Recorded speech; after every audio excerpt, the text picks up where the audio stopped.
Hello students, आज हम पढ़ेंगे कवि चंद्रकांत देवताले की कविता यमराज की दिशा।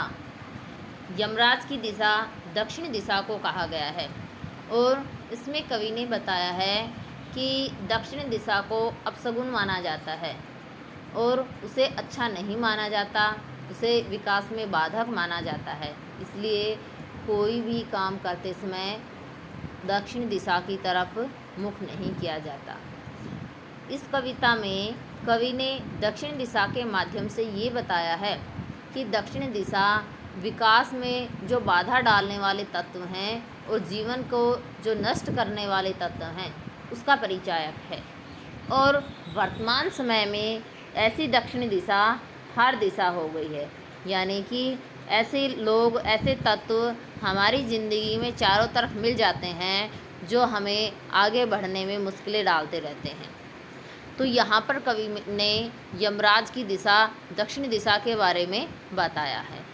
माँ की ईश्वर से मुलाकात हुई या नहीं कहना मुश्किल है। कवि अपनी माँ का जिक्र करते हुए कह रहे हैं कि मेरी माँ की पता नहीं भगवान से मुलाकात हुई थी या नहीं, अर्थात वो कहना चाह रहे हैं कि पता नहीं मेरी माँ भगवान से मिली थी या नहीं मिली, इस बारे में कहना मुश्किल है। पर वह जताती थी जैसे ईश्वर से उसकी बातचीत होती रहती है। परंतु कवि कह रहा है कि ये तो मुझे नहीं पता कि मेरी माँ की भगवान से मुलाकात हुई थी या नहीं हुई, लेकिन वो हमेशा यही जताने की कोशिश करती थी कि उसकी भगवान से मुलाकात होती रहती है, यानी कि उसकी बातचीत होती रहती है। और यानी कि कवि ये कहना चाहता है कि मेरी माँ अच्छे और बुरे का ऐसे बताती थी, ऐसे जिक्र करती थी जैसे वो भगवान से मिली हुई है, उससे बार बार बातचीत करती रहती है और उससे प्राप्त सलाहों के अनुसार ज़िंदगी जीने और दुख बर्दाश्त करने के रास्ते खोज लेती है। देखो कवि क्या कह रहा है कि पता नहीं मेरी माँ की भगवान से मुलाकात हुई थी या नहीं हुई, इस बात का तो मुझे पता नहीं, लेकिन वो जो भी काम करती थी उससे ये जताती थी कि उससे भगवान से उससे बातचीत होती रहती है और भगवान से ही सलाह लेकर वो अब उन्हीं के अनुसार अपने जीवन को जीने में और ज़िंदगी में जो दुख आ रहे हैं उनको सहन करने के रास्ते निकाल लेती है। यानी कि कवि ये बताना चाहते हैं कि मेरी माँ ने अपनी ज़िंदगी में बहुत सारे दुख तकलीफ़ें झेली हैं और उनको उन्होंने आसानी से पार किया है, उन कठिनाइयों को आसानी से पार करके ही वो आगे बढ़ी। यानी कि इससे ये ऐसा एहसास होता है जैसे वो भगवान से मिली हुई है और भगवान ही उसे आगे बढ़ने का सहारा देते हैं, उसी के अनुसार उसी से सहारा लेकर वो अपने दुख को बर्दाश्त करती है। माँ ने एक बार मुझसे कहा था दक्षिण की तरफ पैर करके मत सोना, वह मृत्यु की दिशा है। कवि बता रहे हैं कि एक बार मेरी माँ ने मुझे भी सलाह दी थी, एक बार मुझे बताया था कि तुम कभी भी दक्षिण दिशा की तरफ पैर करके मत सोना। क्यों? क्योंकि दक्षिण दिशा यमराज की दिशा है, इसलिए तुम कभी भी दक्षिण दिशा की तरफ पैर करके मत सोना। और यमराज को क्रुद्ध करना बुद्धिमानी की बात नहीं। और कवि बता रहे हैं कि मेरी माँ ने बताया था कि दक्षिण दिशा यमराज की दिशा है और मृत्यु की दिशा है, इसलिए यमराज को दुखी करना, उनको क्रोध दिलाना कोई समझदारी की बात नहीं है। तब मैं छोटा था और मैंने यमराज के घर का पता पूछा था, उसने बताया था तुम जहाँ भी हो वहाँ से हमेशा दक्षिण में। कवि बता रहे कि जब मेरी माँ ने मुझे ये सलाह दी थी कि दक्षिण दिशा की तरफ पैर करके मत सोना, उस समय मैं बहुत छोटा था और उस समय मैंने यमराज के घर का पता पूछा था कि यमराज का घर किधर है। फिर तब उन्होंने मुझे बताया था कि तुम जहाँ भी हो उस दिशा से दक्षिण में हमेशा यमराज का घर होता है, यमराज की वो दिशा होती है। हम एक बार इसको फिर से देखेंगे।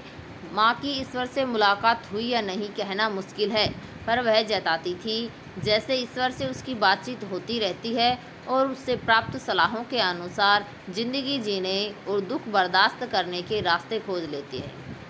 कवि बता रहे हैं कि मेरी माँ ने ज़िंदगी में तकलीफ़ें झेली हैं और पता नहीं उनकी ईश्वर से मुलाकात हुई या नहीं हुई, इस बारे में तो कहना मुश्किल है, क्योंकि उन्होंने ये मुझे नहीं बताया, लेकिन वो काम ऐसे करती थी, उनसे ऐसा एहसास होता था जैसे माँ की भगवान से मुलाकात होती रहती है। वो उनसे बातचीत अक्सर करती रहती हैं और उनसे सलाह लेकर ही अपने ज़िंदगी में आगे बढ़ती हैं, और जो उनके जीवन में तकलीफ़ें आती थी उसे वो सहन करके आगे नए रास्ते खोज लेती हैं।